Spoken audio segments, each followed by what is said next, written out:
This is the countdown to the close. I'm Romaine Bostick. And I'm Alex Steele. And I'm Scarlett Fu. Quite a day today. We had that big Fed meeting. We had a big Fed decision, a decision to hold rates steady, a decision to slow tapering, but more importantly, an eye still on that soft landing. And at least if you believe what Jay Powell had to say, and I'll just quote him directly here, guys, it's unlikely that the next policy move is going to be a hike. Yep, it is a hold, not a hike. That was very clear. Market reaction quite interesting. You did see a nice spike up within the equity market, but now the S&P has erased most of those gains, just up by about 0.1%. The buying continues, though, particularly in the front end of the Treasury market, with yields down by about 8 basis points. The dollar obviously trading really heavy around the lows of the session. And oil, guys, this is quite interesting because if you have commodities, and you saw it with the ISM and prices paid, if commodities are the thing that's been lifting up inflation expectations, if the commodities then roll over and oil demand is a little heavy, inventories are building here in the U.S., maybe that could be then a positive. Yeah, a lot of things to think through. But again, it all comes back to what Jay Powell said, downplaying the likelihood that the next move from the Fed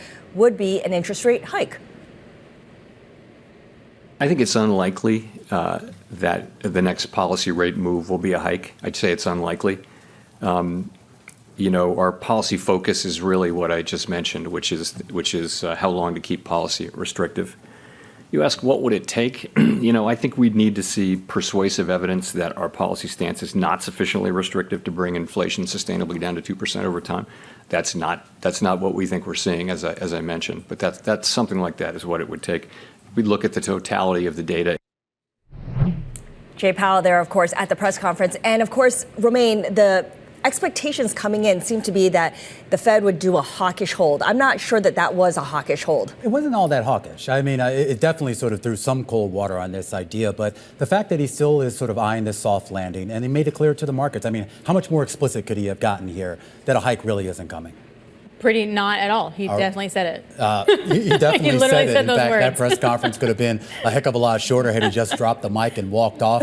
Keeping an eye on that press conference was none other than Seth Carpenter, former deputy director of the Division of Monetary Affairs at the Fed, currently chief global economist at Morgan Stanley, and he won't say it, but I will, future Fed board member. Great to have you here, Seth. I know that's a lot of pressure on you. What did you make of the communication? Because we came in with the expectation that all the dovish talk that we've been getting out of Powell and the rest of the Fed members going back to December, that they were going to have to walk that back to a certain extent. Did they? I think Jay Powell was particularly disciplined here. I think he stayed on message very well. There's a clear bias towards easing, and he stuck to that. The market discussion was all about, should we start pricing in rate hikes? And I think he was, in fact, quite clear that's not where they are. And so he left optionality open, but with a clear downward bias. I thought it was pretty clear. Yeah. If he winds up, though, pushing out cuts this whole year, would no cuts then eventually be a hike? I mean, I think that's the interesting thing. Right now, the markets are pricing in a cut this year, a little bit more than a cut. And if they don't deliver on that, the market's going to have to adjust. Front-end yields will have to come up higher. So in that sense, I think it would be on net a tightening of policy, absolutely.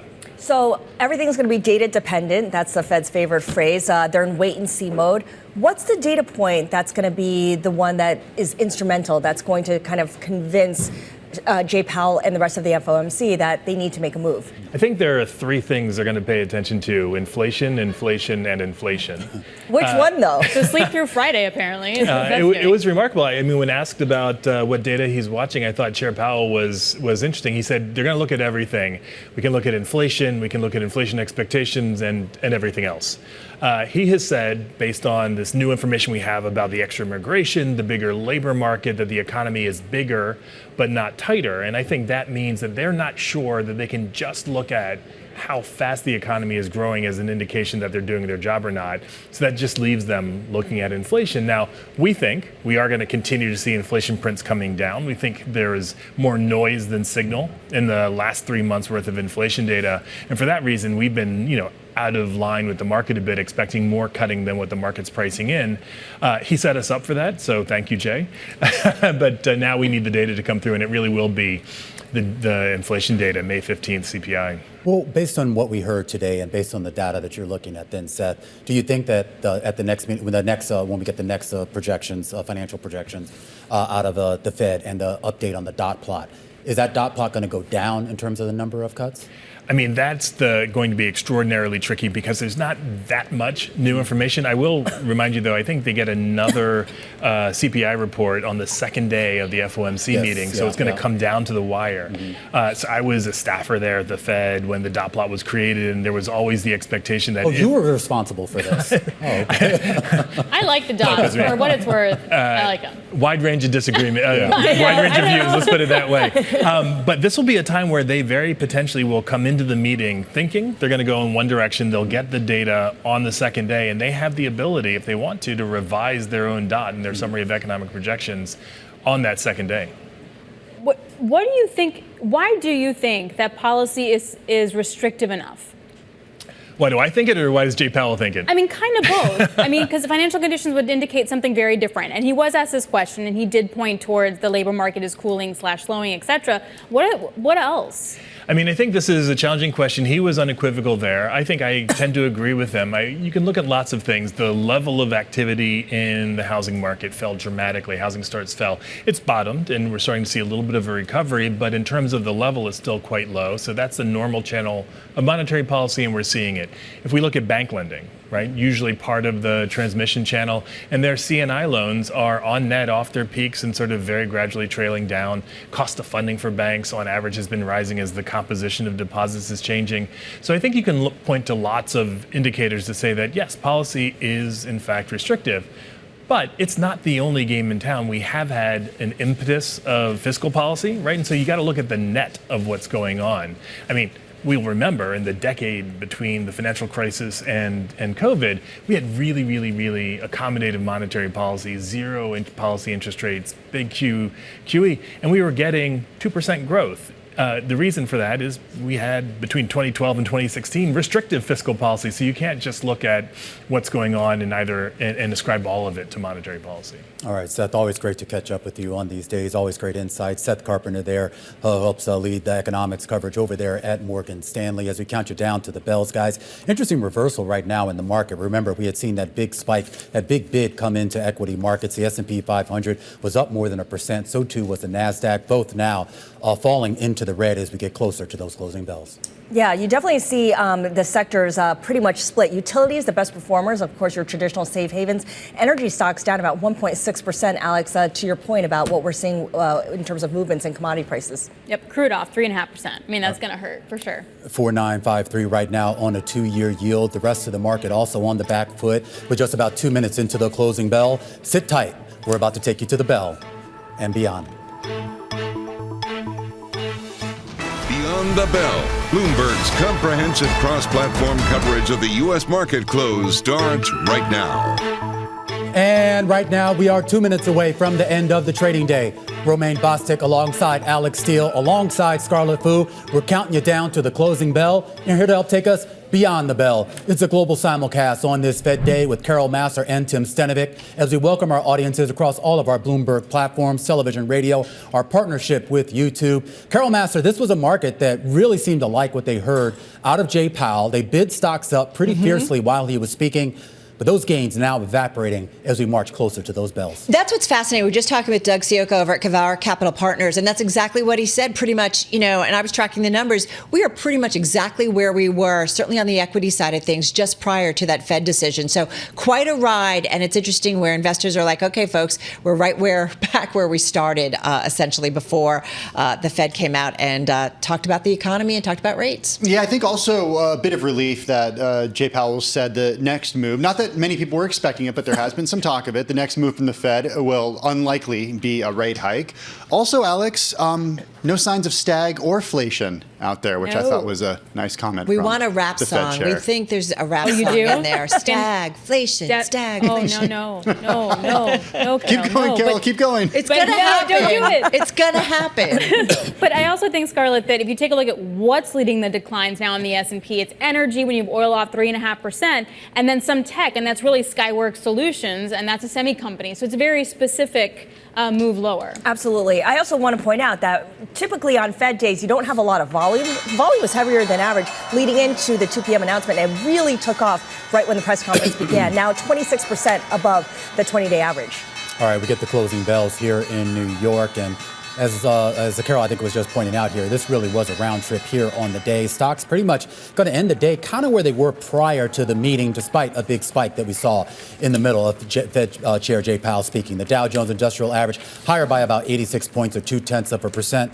But the S&P 500, which was up more than 1% on the day, going to close lower by 0.3%. Similar trajectory for the NASDAQ, which is also lower by 0.3%. The NASDAQ 100 down 0.7%, and the Russell 2000 holding on to some gains on the day, going to close higher, Alex, up 0.3%. All right, guys, let's go to Qualcomm, just out with their earnings. And I'm going to go right to the outlook. Let's start there because they're looking at third quarter revenue of $8.8 to $9.6 billion, quite a range there.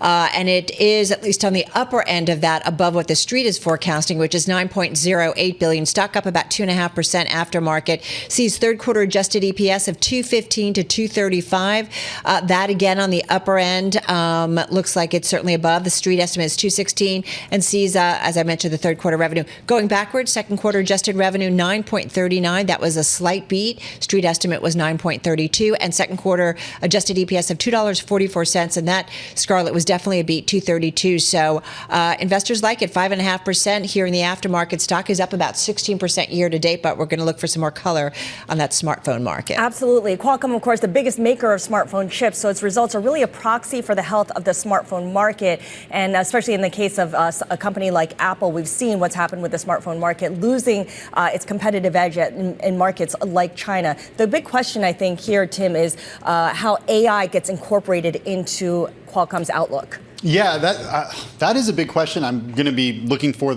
in the press release to see if there's anything there about that. Also from the call a little later, if anything is mentioned about that. Shares up by 4.3% right now in the after hours, bouncing around a little bit. The headline, though, third quarter revenue, Qualcomm sees it coming in from $8.8 billion to $9.6 billion. Estimate was for $9.08 billion. So that's some good news there for shareholders. Yeah, just looking at the earnings release a little bit here in terms of AI and how it impacts. The CEO, Cristiano Amon, saying that they're looking ahead. They're building on the momentum that they've seen with their Snapdragon platforms and technology differentiation and connectivity, computing, and generative AI across everything: handsets, automotive, PC, XR, and industrial IoT, Internet of Things. As we sort of get a read here, though, it's interesting. Another chip company is also reporting Qorvo out. Of course, they make a lot of the IF components that go into the iPhone as well as Samsung phones. Those shares lower in after-hours trading, even though they appeared to beat on the fourth quarter numbers here, but their guidance for the first quarter coming in a little bit light. I'm going to read that guidance to you. They're basically saying that revenue in the first quarter is going to be $825 million to $875 million for their fiscal first quarter. That's below what the street was looking for at $9.20, and EPS is going to be about half of what the street was looking for. They're giving a range of 60 cents to 80 cents for the current quarter. The street was looking for $1.29. Once again, a big supplier, Apple, their biggest customer. All right, just to rehash again, guys, because we are definitely seeing these stocks move in the after hours, and we've seen Qualcomm certainly shooting up here on the news, now still up about, 4.5% here. But again, it does go to the outlook, right? This is what we want to know. And the company, I'm just looking at our right through now, giving a solid outlook and a sign of a smartphone recovery. They are, as Alex mentioned earlier, the world's biggest seller of smartphone processors, or Scarlett mentioned. They gave a solid forecast for the current period. So they are suggesting, at least our Ian King is suggesting in his right review, that the handset demand continues to recover. And this has been something that's been certainly some pressure on the company. But Scarlett, check it out. We're up almost 5% here aftermarket. Up 5%, but one thing that's notable here is that Qualcomm's Internet of Things group, which creates electronics for your refrigerator, your stove, your microwave oven, that is actually suffering from a glut of inventory, according to this Ian King story. Revenue for that business down 11%, even as we've seen the automotive sales, for instance, rise 35%. So it's not an even move higher here. Yeah, that's such a good point. But it is the semis, really, and their revenue estimates for the third quarter on the high end looking at $8.1 billion. That's really helping in their licensing business. Also, QTL revenue on the high end, $1.4 billion. The question, I think, on the call is also going to be, when we get the AI smartphones, will there be a secular upturn, and what does that wind up looking like? Yeah, I want to hear that, and maybe we'll hear that tomorrow out of Apple if they ever want to articulate an AI strategy. But it really raises the question as to sort of what gets us to that next cycle. cycle of smartphone adoption. Does Qualcomm's chip end up powering that next generation of smartphone? I think it wants to. It wants to, but But to that Realistically- point, though, remember, Mark, I can't remember, it was maybe a month or two ago, Gurman had some great reporting on this, saying that Apple was kind of behind, so that bought Qualcomm maybe a little bit more time. But we know that they're developing that own chip, and at some point they're going to try to move on. Okay, we also have some numbers coming out of DoorDash. I'm going to pull that up right now. Let's go with the second quarter adjusted EBITDA. It sees $325 million to $425 million. Analysts were looking for $394.4 million on average. So DoorDash right now, you're looking at a drop of 8.5% for DoorDash. Yeah, this is disappointing. I think, a lot of analysts, they are the largest food delivery company in the U.S. They were expected to show some signs of reaching profitability this year. So I'm not sure that investors are saying that this is exactly the sign they were looking for. But again, second quarter adjusted EBITDA, $325 million to $425 million. That low end, it would be extremely disappointing. The street looking for $394.4 million. So not necessarily the outlook the street might be looking for. Color on the call will be really important here. Yeah, talk about color. Just one thing about Qualcomm before we move on here. Qualcomm saying that Chinese handset sales surged 40% in the first half full year of 2024. So this is, they're going into their third quarter now. So just take into account. Important 40%. market for them. Yeah. Huge market for them, right? Yeah.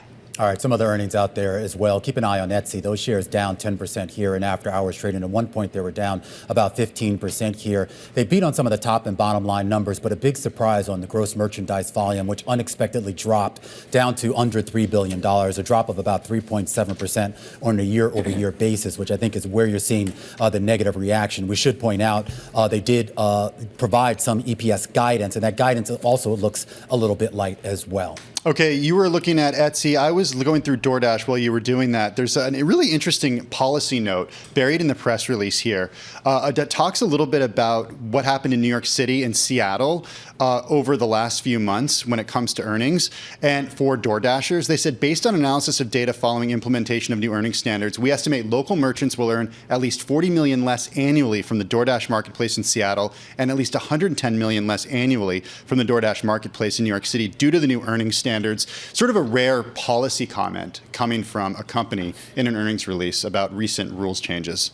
Yeah, it's interesting, too, that, they've been adding so much to their platform. So you're trying to get an idea of how much this is necessarily moving the needle. But again, on the outlook and what they anticipate has got investors just setting the stock down almost 11% here in the aftermarket. All right, guys, kind of a bucket full of earnings there in some different sectors. So we'll continue to watch them here in the after hours and, of course, into tomorrow's trade. That is a wrap. Our cross-platform coverage, radio, TV, YouTube, Bloomberg Originals. We will see you again beyond the bell, same time, same place tomorrow. And we continue our coverage right here on Bloomberg Television. A deeper dive coming up into all those earnings just crossing the wire right now. Qualcomm, Qorvo, Etsy, just to name a few. Stick with us. This is The Close on Bloomberg.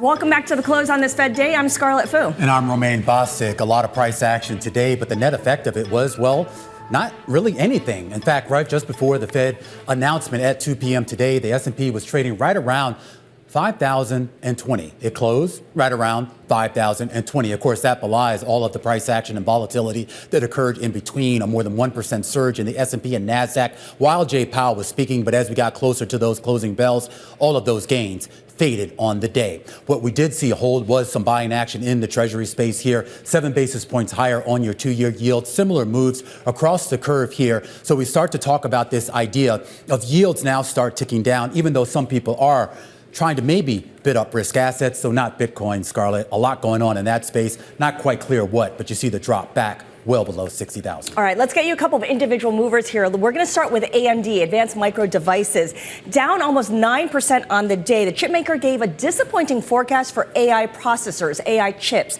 Now, the bar is pretty high here when it comes to AMD and any company that does business related to processors for AI. For instance, AMD says it sees $4 billion in revenue. That is a move up from its previous forecast of $3.5 billion, but well below the most optimistic forecast among investors upwards of $8 billion. Viking Holdings, the luxury cruise operator, IPO'd today. For its first day of trading, climbing almost 9%. It did gain as much as 12% on the day. It raised $1.5 billion. And of course, that compares with its IPO price of $24 a share. But the IPO, of course, another indication that that initial public offering market is normalizing. It is recovering after what had been a fairly slow, at least start to 2023. Now, our top story this hour, the Fed. Treasuries got a boost after the Fed said it will shrink its balance sheet at a slower pace. What that means is the central bank's quantitative tightening process will be more gradual to avoid causing disruptions to short-term funding markets. When you add it all up, it's yet another dovish or maybe less hawkish step from the Federal Reserve. Alex? All right, Scarp, thanks a lot. Really appreciate it. Perfect setup for Ken Shinoda, portfolio manager over at Doubeline Capital. Hey, Ken, that was a great setup from Scarlett, right? Was this more hawkish or just more dovish? Or not as hawkish, but more dovish? Does it matter? This was definitely more dovish than I think the market expected. One of the risks going into today was that Powell came out a little bit hawkish, talking about how inflation was higher than he wanted, and maybe they would need to get more aggressive. But he was nowhere close to that. He seems very confident, almost too confident, in the fact that inflation will come down through the end of the year. However, very recently, over the last couple of months, we've seen inflation prints come in higher than they would like, and so we're staying higher for longer, which is where we are today with Fed funds. All right, in conversation right now with Ken Shinoda over at Doubeline Capital. Sit tight for 1 second here, Ken. Just want to bring you some breaking news, more earnings, this time out of Carvana. Those shares rallying more than 30% here in after hours trading. A beat in the first quarter on revenue, a beat in the first quarter on adjusted EBITDA, $235 million in EBITDA. That's about double what the street was looking for here. EBITDA margin also up 7.7%. The street was looking for 4.5% for a company that at least a few months ago, guys, looked like it might be circling the drain. Posting the last couple of quarters, a huge turnaround here in the bottom line. Yeah, real impressive. Zillow also out. That stock down about 6%. Its quarter was actually really solid, but the downside comes from its outlook. Its second quarter revenue on the high end outlook coming in at $540 million. That's below estimates, and same thing with its adjusted EBITDA. So it's their second quarter residential revenue. They see that decelerating versus the first quarter. So you had a nice little pop as mortgage rates came down, and then boom, we're back to where we were before. Yeah, and of course, what happens with Zillow depends so much on what happens with mortgage rates and how that plays out in the months to come. Let's go back to Ken Shinoda of Doubeline Capital. We were talking about, of course, the reaction to what we saw from the Federal Reserve from Jay Powell in today's news conference. From where you sit, Ken, what is the right inflation target for our current economy that's going through still recovering basically from the fundamental supply side changes and had been performing much better than anyone anticipated, even as it shows signs of losing a little bit of that momentum? Well, I think the bigger question is what's the inflation rate the Fed wants, because that's how their policy is going to be until they get to their goal, which is 2%. And they're getting there, but inflation is starting to move sideways. Some of the problems they're running into is that the stickier parts of inflation, one being the housing component or shelter component, works with a lag. And while we're seeing multifamily offering rents coming down meaningfully, it's taking longer to come through that part of inflation. The other sticky part of inflation is services, and that's really correlated with the job market and wages. And the job market, as we see with unemployment, has remained very, very strong. The couple good signs that we have seen very recently is that the quits rate, and Powell mentioned that today, has continued to decline. The JOLTS, or job openings, has continued to decline. So these are signs in the background that the labor market's getting cooler, but the economy still seems to be going okay, and that's bad for inflation. That gets to a question, though, Ken. I mean, where is the balance? I mean, when you listen to Jay Powell today, he seems to be kind of holding out hope, at least publicly, making it clear he's holding out hope for that soft landing scenario here. Are we not at least in that realm of a soft landing, or is that sort of a past? Currently, I think we're in that realm based on the economic data. The challenge will be the higher inflation stays kind of up where it is and moves sideways, the higher we'll have to keep rates, which will eventually start to sting the economy more. Certain parts of the market are affected more by the rise in short-term rates. Floating rate markets, companies that have to borrow in the bank loan market, commercial real estate loans. We're already seeing trouble in commercial real estate. So as time passes and short-term rates stay higher, that's going to start stinging parts of the economy. Do I buy Treasuries right now, and where on the curve? The short end of the curve, I think, looks pretty good. The 2-year is almost up to where short-term bills are, and it was much lower before. I kind of like the 10-year as we got up towards 470. I thought we might break up towards 5% if we got some more positive economic data and higher inflation. That's still probable. That could happen in the next coming months as we get more data. But I think Powell's dovish stance today is going to keep Treasuries in the trading range that it's been in over the last couple of weeks and months. How about credit? Where do I want to be with that, especially with spreads pretty tight?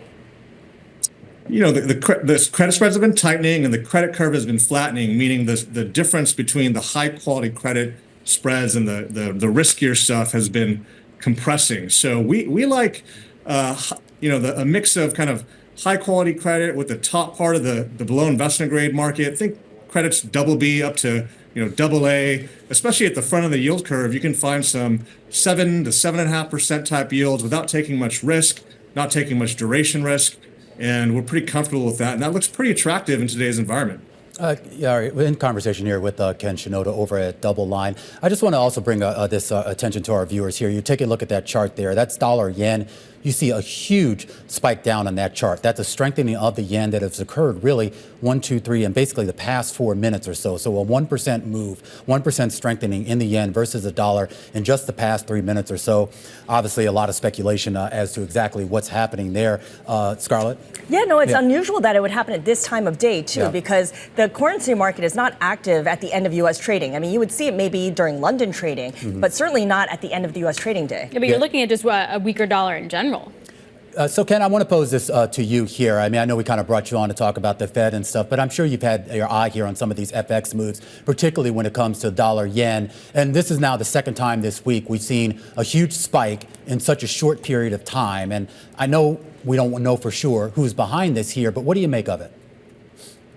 Well, it's all about what the Japan is doing with their interest rates and how much lower they are than the rest of the world. And we raised rates across the globe, and they're still sitting near zero.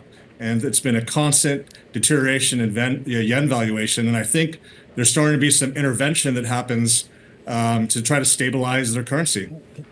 But it brings up another question, though, Ken, about the rate differentials out there. I mean, there were a lot of people when they were looking at the weakening of the yen, at least prior to this week, saying a lot of that had to do with the widening gulf between monetary policy overseas and monetary policy here. Based on what we know now about how Jay Powell is thinking, the idea that hikes at least appear to be off the table doesn't necessarily mean we're going to cut. Are those differentials still going to stay as wide as they are? Or are we going to see some of the other central banks move? I think it helps stabilize some of the other currencies that we're not going to hike here.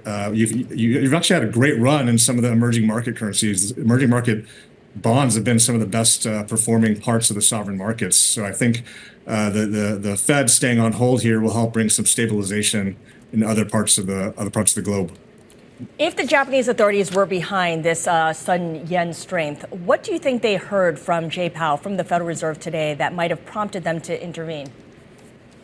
That he's not going to, he really doesn't want to raise rates. He doesn't think we're anywhere close to having to raise rates again.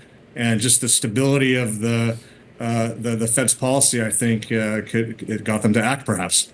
Before we let you go, Ken, let's push ahead to Friday. Is it going to be about inflation or is it going to be about jobs? What's going to be the key for you now as you're looking at the bond market and the next trigger? It's both. That's their policy needs to keep employment stable and keep prices at bay, and we need to see inflation come down, and to do that we may need to see unemployment go up a little bit. So we need to keep our eyes on both those metrics in the next couple months. All right, Ken, always love talking to you. We'll talk again soon. Ken Shinoda over at Doubeline Capital. A closer look here at the big Fed rate decision, a closer look here, and now that big spike that we're seeing in the yen, and a closer look at some of the earnings crossing the wire. You see it there on your screen. We're going to have a full breakdown. Qualcomm, a nice bid here in after hours trading up about 4%, but not necessarily so for DoorDash and Zillow, two of the biggest laggards out there. But the star of the show in after hours trading by a mile is Carvana, up 30% here in after hours trading on the back of a big EBITDA beat. More analysis coming up after the break on The Close on Bloomberg.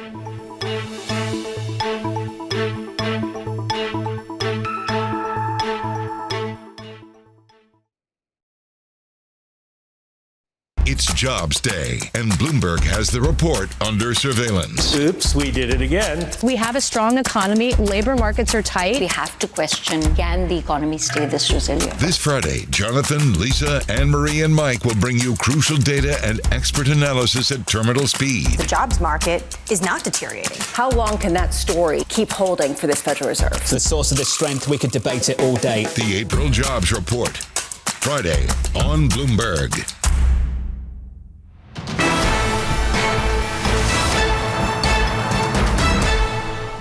All right, welcome back. A closer look at some of the big earnings out there, and that includes Qualcomm. Shares up about 4% here in after-hours trading. 2 straight years now of slumping sales. Those 2 straight years of slump now appears to be over. 1% revenue growth in the most recent quarter here, and that's on the back of profitability of $2.44 a share. That, of course, excludes some items, but it comes in above street estimates. Decent guidance as well. Ed Ludlow, co-host of Bloomberg Technology, joining us for more to talk a little bit about this. And I'm curious about the turnaround here, Ed. Is this Qualcomm specific, or is this more about the broader smartphone market and improvements there? Well, it's probably more hope that the smartphone market is headed in the right direction rather than certainty that the data shows us it's recovered. You're right that in the period ending March 24th, smartphone growth was only 1% in the first 3 months of the year on a fiscal basis. And that kind of is a bit worrying because at the end of 2023, calendar 23 was stronger. What's changed is that Qualcomm is now shipping principally to China-based OEMs, but Android-based systems, this kind of generation of AI chips, Snapdragon 8S third generation. And it's really time to get some evidence on the call, which starts pretty soon here. Hey, stop talking about AI and just tell us the numbers. Are you actually selling any of these things? Yeah, it's a good point. And you mentioned China. Qualcomm saying Chinese handset sales surged 40% in the first half of fiscal year 2024. So Qualcomm benefits when Android does well. Does it matter when Apple is struggling in a market like China? It's a great unknown because of the complex relationship between Qualcomm and Apple. You guys will be aware of the reporting from Bloomberg's Mark Gurman that some of the smartphone handset-specific processors, Apple has not made as much progress as it would have liked to, and therefore may likely go back to Qualcomm. Qualcomm has a good relationship with particularly the Chinese OEMs, as you point out, and the Android ecosystem. We've been very focused in this conversation about smartphone. Actually, the outperformance in the quarter was in the automotive segment. 35% gain year on year, taking them above $600 million in sales. They've got a really big multi-billion-dollar backlog. And Cristiano Amon is kind of doing this dance where for a really long time he talks about trying to make Qualcomm more than a smartphone company because of the reliance on things like names like Apple. But now he's also trying to steer us back to this future where Qualcomm grows as our use of smartphone changes to include generative AI apps localized on the device itself. Great stuff, Ed. Really appreciate it. Qualcomm stock is up on that news. Ed Ludlow of Bloomberg Technology, thank you very much. And you have to wonder, guys, what this winds up meaning then for Apple tomorrow. Are we going to get that generative AI smartphone super cycle? And when does that happen? No. My guess is it's never going to happen? Well, no, not that it's never going to happen. I just don't think it's going to happen tomorrow. At least not at Apple. And also the interesting thing about the Qualcomm thing is I wonder what the mix is, right? Because there's been all this talk that Apple's suffering, but the smartphone market as a whole is actually doing okay. You're actually seeing a total increase in and that's what Qualcomm has chosen to highlight in this earnings report as well. Yeah, exactly. Absolutely. All right, much more analysis coming up all across the board from earnings and eco. This is The Close on Bloomberg.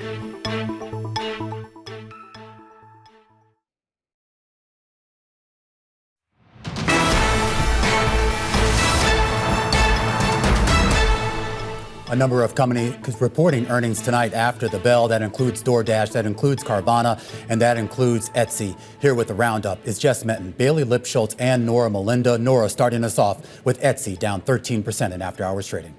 Well, lots of earnings to sift through today and this afternoon, Romaine. We're looking at Etsy. Shares are down about 13% in post-market trading.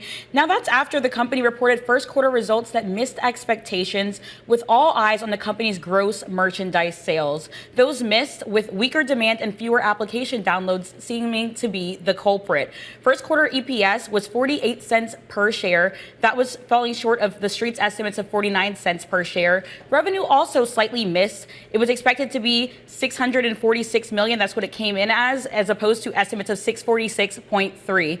As for the current quarter, things aren't looking too great either. It says that it expects gross merchandise sales to look similar to the first quarter. Bailey?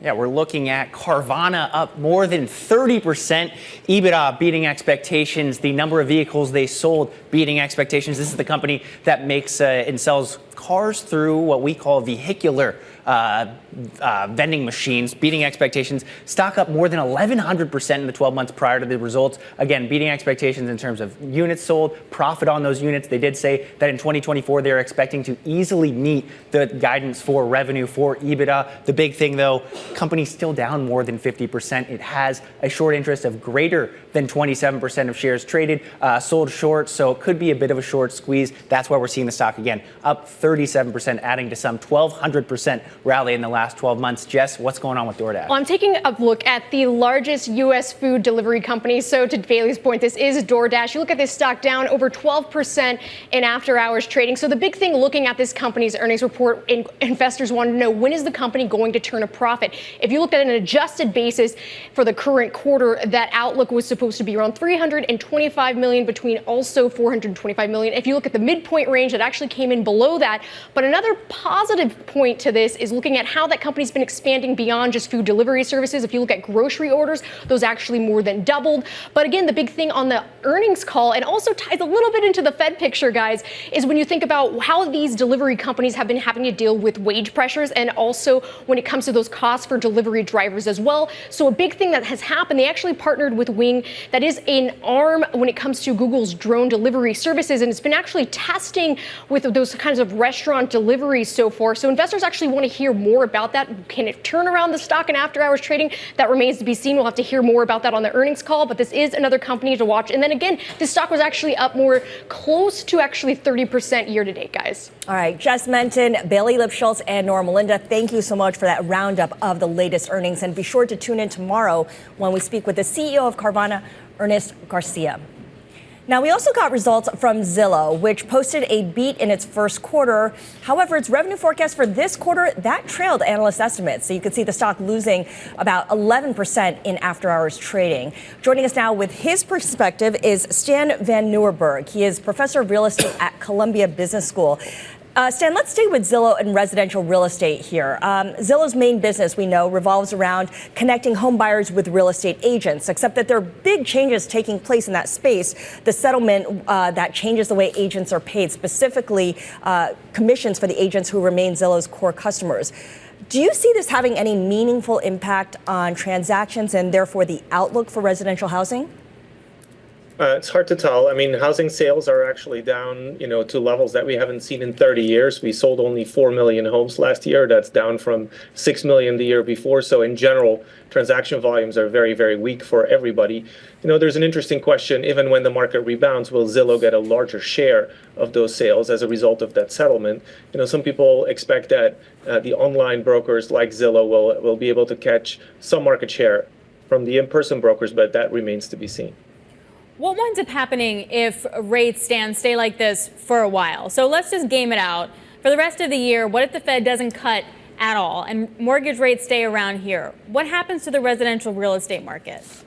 Right. So residential real estate transactions, as we just said, have been very weak. Some of that has to do with the fact that the mortgage rate has actually gone up by about 50 basis points in the last year, right? And so that lowers demand for housing. Now, we also had a very low supply of housing because all these homeowners are locked into these wonderful, very low mortgage interest rates that on mortgages that they signed several years ago, right? So low supply and low demand, prices are more or less flat. I can imagine a scenario where mortgage rates are not going to go down meaningfully by the end of the year. And basically, at some point, sellers will just cave in and they will say, you know what, interest rates are not moving. Let me put my house on the market anyways. So we see an increase in supply and, we don't see an increase in demand, and basically house prices begin to fall. Is there any sort of historical parallel to that, Stan? I mean, a lot of people have sort of tried to envision that scenario, but it's hard to sort of point to something in the past where we've seen that really play out, at least on a national level.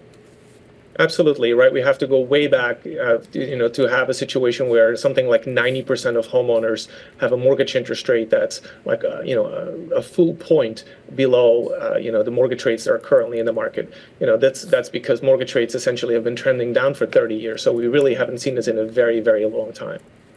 With rates staying higher for longer, at least in the near term, what does that mean for the office space?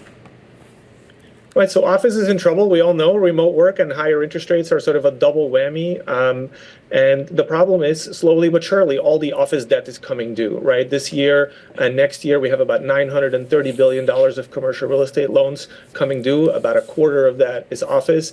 And, by the calculations that Moody's, for example, has made, fully 3/4 of office loans are not going to be able to refinance that debt, right? And that's because interest rates have roughly doubled, cash flows are down, and valuations are down. And so these owners have to refinance a large loan, and they can get a new loan. If they can get a new loan at all, that loan has a loan balance that's maybe half of what they need to refinance. So they have a tough decision to make. Either they come out of pocket, put in more equity into the property, or they default. And in the first quarter of 2024, something like 40% of all maturing office loans actually defaulted. So, Stan, the obvious question then is, let's just use all the offices, repurpose them, and make them houses and apartments, right? That would be an easy segue. But that's not so easy. It's not. You can't just flip a switch to make that happen. Turns out that's complicated. It's complicated for physical reasons, for regulatory reasons, and for financial reasons, right? I mean, not all offices are suitable for this. They have deep floor plates. It's hard to convert them into housing units. There's regulations, there's bureaucracy, but most importantly, there's economics, right? The costs of conversion are very, very high. Think about maybe $400,000, $500,000 per apartment unit. And so the math only works if you can buy the office building at a steep discount. Let's call it 60% discount. If the construction costs are kept in check, and if you deliver an apartment when you're done with your conversion in a very strong apartment rental market, right? So it's a knife edge case. We're going to see some of these conversions, especially now with some of the policy stimulus that we're receiving, but each one of these is complicated and it's a slow process. All right, Stan, really appreciate your joining us and giving us your take on real estate in the wake of the Fed's latest decision. Stijn Van Nieuwerburgh, professor of real estate at Columbia Business School. We want to alert you again to what's going on in the currency markets. Dollar yen, if you look at the chart there, a dramatic move earlier this hour with the yen spiking in value, advancing more than 1% against the dollar late in your trading, which is unusual given that most currency trading happens during London hours. It's super early in Tokyo, guys. It's about 5 a.m. We don't know if the Japanese authorities have intervened, and we haven't even gotten confirmation that they did so a couple days ago. We haven't, but these moves are unusual. I was just going through it. We're now down on a percent basis. If you look at the dollar-yen combo on the Bloomberg, down 2.3%. And based on that, this would be the biggest one-day move that we've seen on an intraday basis going back to early 2023, the last time we had more credible evidence of intervention. And point out, we had another big move earlier this week where we had that 1.6% drop here. So the idea that you're seeing them test that 158, 160 level, and then you see these big trades come back in, pushing the yen back higher on a strengthening basis here. I don't know. I mean, who else could it be? Yeah, I mean, most likely this is sort of what it looks like when the BOJ intervenes. But if you look at, say, 1 month yen implied volatility, we're nowhere near the levels that we saw back in 2022 or even earlier back in 2023. Like the absolute level may be such that it was concerning, but the actual volatility, which you could argue is what the BOJ might be more concerned about, is not where we've seen in the past. Right. It's the rate of change and it's the speed of moves that the Japanese authorities are looking at more carefully than the levels, given that we've moved down to 160 earlier this week. Okay, well, we just broke 154 here. We're down 2.4%.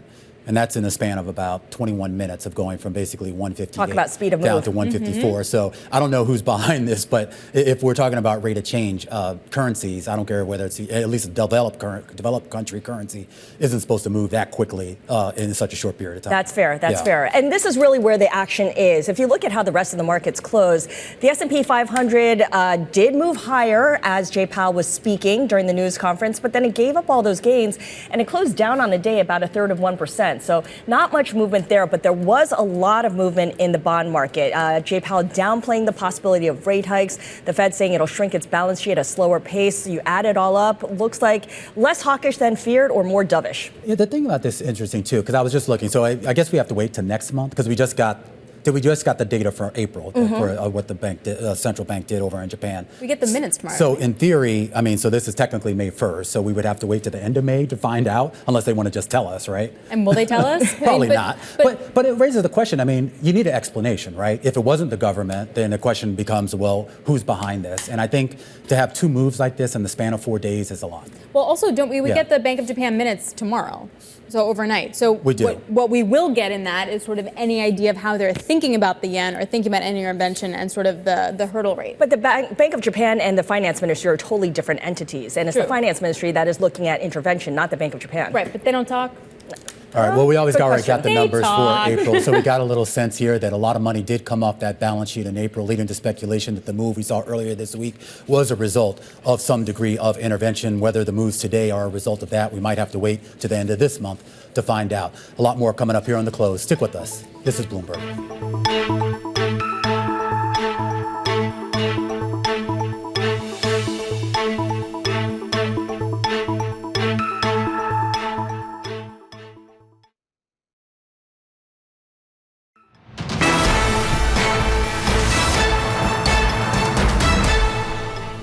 Looking for some action after that Fed meeting, look no further than dollar yen that is now down by 2.2%. 154.30 is where we sit with dollar yen. So Jay Powell wanted it to be a nothing burger. It wasn't for the FX market. Maybe that's a yen intervention situation. But for the rest of the market, was it a nothing burger? He tried really hard to not make news.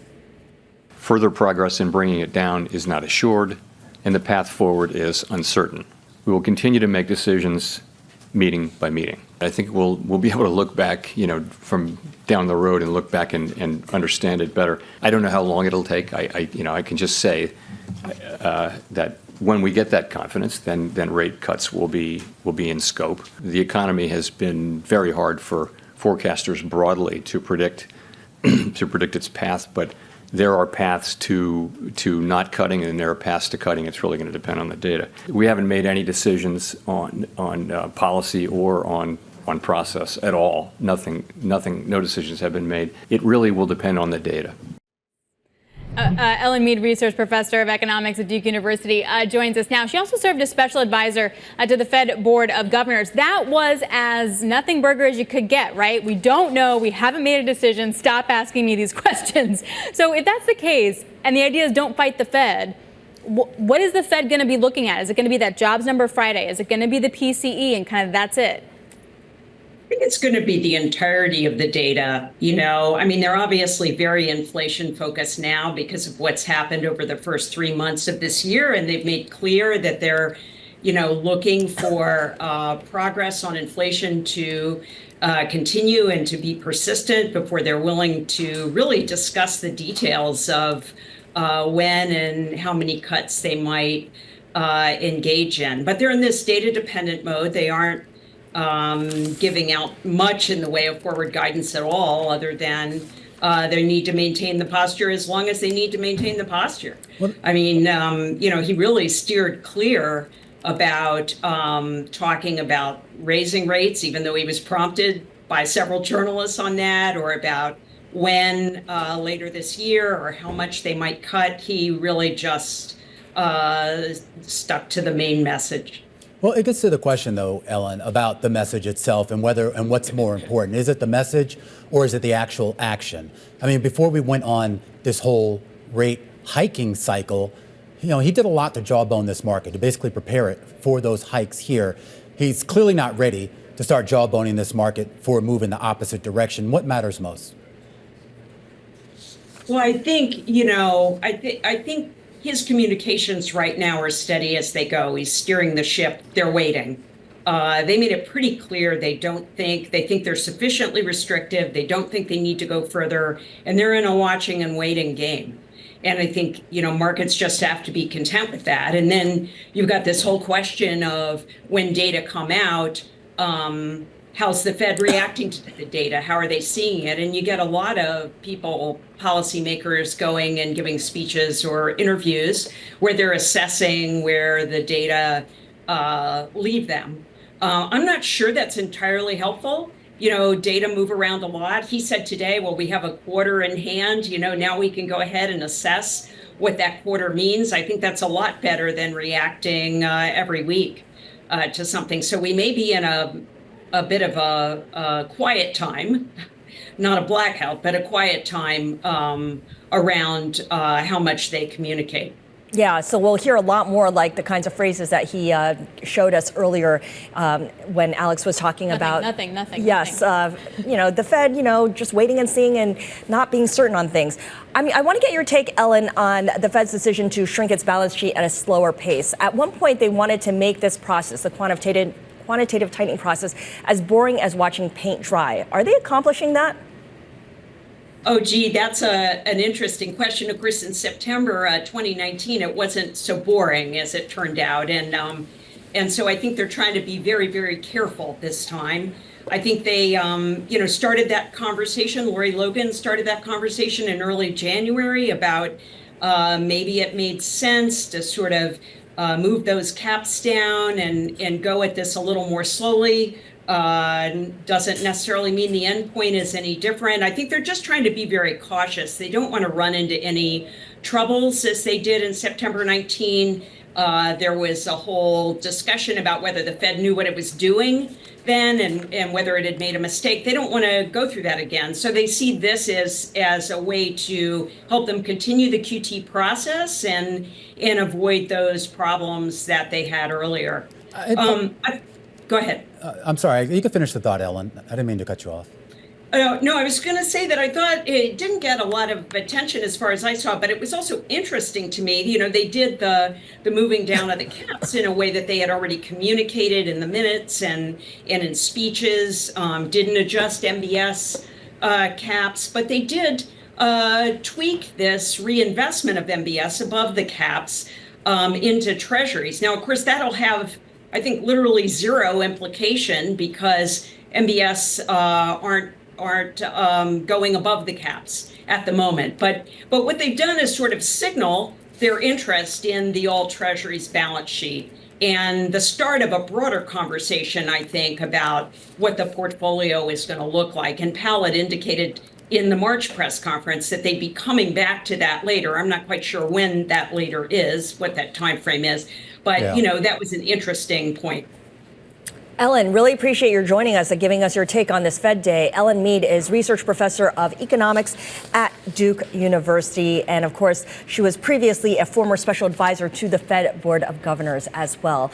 We want to turn our attention back to the Japanese yen. If you look at the dollar yen chart, what you'll see is fairly remarkable. Look to the far right of the chart and you can see dollar yen continuing to plumb new lows. Every time we look at it, it hits a new low. And of course, this is dollar weakness versus yen strength. So the yen is strengthening right now. You could see dollar yen down 2.7% at the moment. Let's bring in Mike Mckee, Bloomberg News International Economics and Policy Editor. Mike, we mentioned that it's about 6 a.m. in Tokyo time right now. The assumption from a lot of people would be that the Japanese government is intervening here and supporting the Japanese currency. What is your take? Well, it has all the hallmarks of it, Scarlett. A move like that doesn't happen unless there's some particular reason. And there doesn't seem to be any news headlines that would drive the yen that much higher. So one has to assume that the Ministry of Finance has gone into the markets. Now, the interesting thing here is the timing of it, because the U.S. markets are the only ones that are open in terms of currencies right now. And it would not be unusual for the Ministry of Finance to ask the Federal Reserve to sell holdings that Japan has in the United States in order to pay for this. So it may be that there's a facilitation by the Federal Reserve on this. I'm certainly not surprised that it's happening today because there's been a lot of concern about interest rate differentials. Yeah. And, of course, the Fed did nothing today and did not suggest that they were going to bring down interest rates. So the MOF may have timed this for the end of the Fed meeting. Well, that's what I'm curious about, too, particularly given that the Fed made it clear they're standing pat, made it clear to a certain extent that they at least don't anticipate any hikes anytime soon. So it raises the question that if this is intervention, I know we're kind of speculating here, why so much?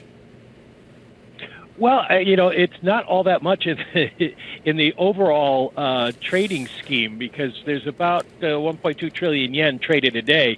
The intervention that supposedly took place on Monday was about $35 billion. So we're not really talking about a huge amount of money. There is, perhaps because of the timing, there is less volume in yen trade right now. And that may be also part of their thinking, is if they do it now, it's going to push the yen down more than it would have in the middle of the day. And it would also come at the close of U.S. markets before the Asian markets open. And so there would be a message sent to currency traders that the Fed is, not the Fed, the Ministry of Finance is on top of this, and that they are giving people a warning not to go too far with weakening the currency. All right, yeah, almost a 5-point move here. At one point, we were down to 153, almost flat, Michael Mckee, and up around 158 earlier in the session. Michael Mckee, our international economics correspondent. We'll keep an eye here on some of those moves in the yen here as folks start to wake up over there in Asia. Meanwhile, folks in Europe are getting ready as well to wake up to some big earnings, and that includes out of, well, who else? Novo Nordisk. It is the stock of the year, if not of the century. They are scheduled to report their results, and everyone will be focused on the trajectory of their blockbuster weight loss drug, Wegovy. Bloomberg News managing editor Eric Fanner joining us right now to talk a little bit more about what to expect. Now, I was taking a look at the numbers. I mean, in terms of growth, we're going to see that come down, but that's like from like 80% growth to like, 30 or 40% growth here. What's most important? Well, the most important thing is, as you say, with growth slowing down, the most important thing is the outlook for their capacity to make more Wegovy, more Ozempic, their blockbuster weight loss drug. That's the key thing people want to see. Can they ramp it up? It's not that easy to do. They've struggled to do that in the past so far. Eli Lilly, their big competitor, has come out with some pretty ambitious plans. So can Novo rise to that challenge? Is it going to be the demand or the supply that you're going to be most interested in? I think it'll be the supply in the near term. A little longer term, then it's the demand that matters more. But in the near term, this is still a seller's market. I mean, this is a market where people are snapping up whatever they can get of these hot drugs. And so I think it's the supply for now. At some point, then it turns around, becomes a demand question down the road. All right, Eric Fanner, Bloomberg News managing editor. A closer look here at what to expect out of those earnings. Novo Nordisk set to report tomorrow. And of course, we will have full coverage of those earnings, and we will have a conversation with the CEO of Novo Nordisk. You can look for that in the 10 a.m. hour Eastern time right here in New York. All right, a lot more is going to be happening over the next 24 hours that markets will have their eye on. We've had our eye on the yen, Scarlet Fu. We're going to get the minutes out of the last Bank of Japan meeting. Yeah, at which they didn't do very much. So that'll be interesting, given that we now have this currency dynamic to kind of focus on here. The Bank of Japan, of course, not the one intervening in currency markets. Yeah. It'd be the Ministry of Finance, but you can expect a lot of attention on interest rate differentials and what kind of outlook you can divine from those minutes. And then we go over to the UK, expected to get local elections there. Alex, who you got? I don't know. Me either. Keep an eye on that, though. Of course, those local elections sometimes do have national ramifications. We joke. Labor Party. What does Labor Party do? Anything major happens, we will bring it to you. We also get a lot of economic data tomorrow as well, jobless claims, trade data, and factory orders. What matters most? I'm looking at earnings. You mentioned Novo Nordisk. We also get Shell, Apple. Obviously, we're watching Moderna, Coinbase, and U.S. Steel. I think Shell's going to be quite interesting. Can they maintain the buyback pace, which has been pretty juicy, particularly when you have the big guys like Exxon and Chevron also delivering some super solid buybacks as well? I'm going to keep an eye on Coinbase. I'm kind of curious, given the big run-up that we've seen in Bitcoin and whether, remember there was so much talk how a Bitcoin ETF would kill Coinbase, right? Because why go through Coinbase and that? But they've done well here, so it'll be interesting to see what they have to say. Come on, guys, it's all about Apple. Apple, come on. I was trying not to pick the obvious. I was trying to be contrarian, Scarlet Fu. Do you have an Apple iPhone? Yeah, the problem is I haven't upgraded it in a long time. So do you. Do you not? Yeah, he does. He does. I'm looking at him right here. He definitely does. All right. We really appreciate you joining us. We'll be back tomorrow right here on The Close. But stick around. All your politics news coming up next with Balance of Power on Bloomberg.